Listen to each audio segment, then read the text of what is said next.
سلام مجدد به همه همراهان. خوشحالیم که دوباره در لایو آموزشی فروش املاک با هم هستیم. من محمد امین شهابی هستم از مجموعه فرهنگ. تو این جلسه قراره بریم سراغ بخش‌های تکنیکی تر و حرفه‌ای تر فروش ملک. حالا جایی که فروشنده‌های قوی از دیگران جدا میشن. بخش اول راجع به روانشناسی خریدار و چطوری ذهن مشتری رو بخونیم. خب خریدار دنبال احساس امنیت، نه فقط چهار دیواری شما باید بدونی مشتری از خرید دنبال چیه.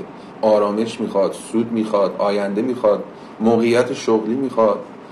یه تکنیک داره، بپرسی بیشتر دنبال چی هستین، موقعیتشو بپرس، قیمتشو بپرس که چه قیمتی میخواد سرمایه گذاری کنه با یک سرمایه گذاری مطمئن. با این سوال مسیر صحبت رو دقیق‌تر و هدفمندتر میکنه. شنیدن فعال، نه فقط صحبت کردن. وقتی خریدار حرف میزنه وسط حرفش نپره، یادداشت برداری کنین، تکرار کنین که دقیقاً چی میخواد. اینجوری حس اعتمادش تقویت میشه. بخش دوم معرفی حرفه‌ای فایله.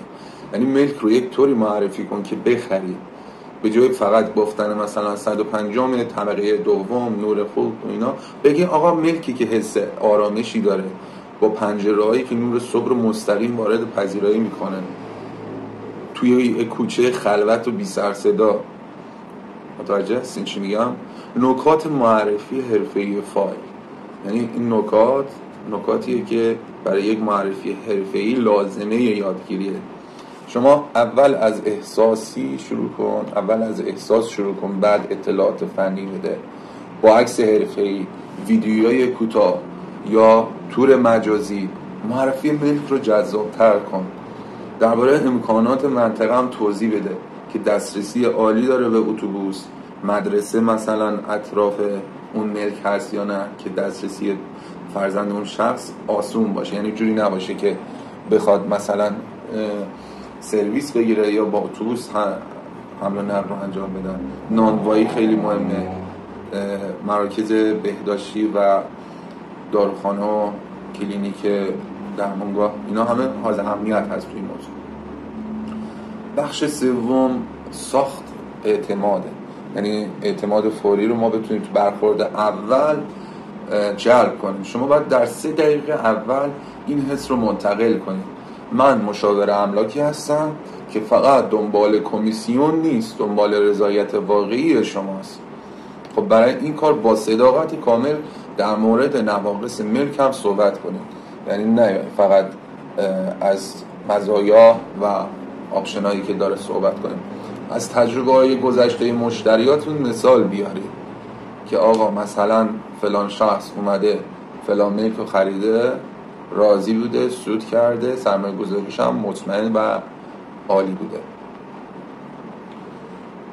خودتون رو معرفی کنین، بگین چند سال کار میکنین، چند تا معامله موفق بشین. آقا اگر شما 7 سال کار میکنین، شما 50 تا قرارداد موفقیت آمیز داشتین، اینا همه رو باید اطلاع بدین و گوشزد کنین. بعد کسی که شما میخواد ملک بخره که با اطمینان کامل و اعتماد سازی انجام شده باشه.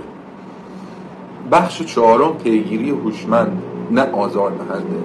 این پیگیری تو از رو هوش و ذکاوت بالاتون باشه، نه اینکه از رو عجول بودن و اینکه بخواد سریعتر به اون کمیسیونه برسیم. اینا اصلا واقعا زننده است، آزار دهنده است. زمان این رسیده که ما پیگیری هوشمند و جدی رو به شما گوشزد کنیم. این که روزی 3 بار تماس بگیری یا مدام پیام بدین باعث فراری شدن مشتری میشه. بهترین راه پیگیری میدونی چیه؟ زمان پیگیری رو بپرسین. یعنی کی مایلید مجدد با هم صحبت کنیم. محتوای ارزشمند بفرستین، مثلا فایل مشابه، تحلیل کوتاه قیمت منطقه، تغییر در شرایط فروش. همه اینها رو لحاظ قرار بدین. بخش پنجم ابزارهای فروش مدرن. خب استفاده از واتساپ، اینستاگرام، کم اسکن، فایل PDF، معرفی ملک، وبسایت شخصی، تور مجازی و حتی دموهای هوایی به شما کمک میکنه که خیلی راحت‌تر فروشتون رو انجام بدید. به مشاور حرفه‌ای فروش رو فقط به تلفن و پیامک محدود نمی‌کنه. یعنی فروش شما نه تنها از طریق تلفن زدن، پیامک زدن، اینجور چیزا باشه. یعنی باید حتما این موضوع فضای مجازی، سوشال مدیا رو خیلی جدی بگیریم. حالا نتیجه گیری ما از این جلسه لایو چیه؟ خب فروش ملک یعنی ترکیب احساس، اعتماد و اطلاعات. یعنی اطلاعات ما باید دقیق باشه حتما. یعنی احساسی که ما به طرف منتقل میکنیم احساس خوب و انرژی دهنده باشه، نه اینکه طرف بیاد پیش ما با یک حال اسفناکی بخوایم با طرف ارتباط بگیریم و اون انرژی منفی رو به طرف منتقل کنیم.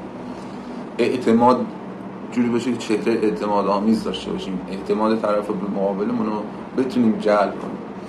مشتری با دلش تصمیم میگیره، با منطقش توجیهش میکنی. فهمید چی شد؟ پس اول دلش رو به دست بیار.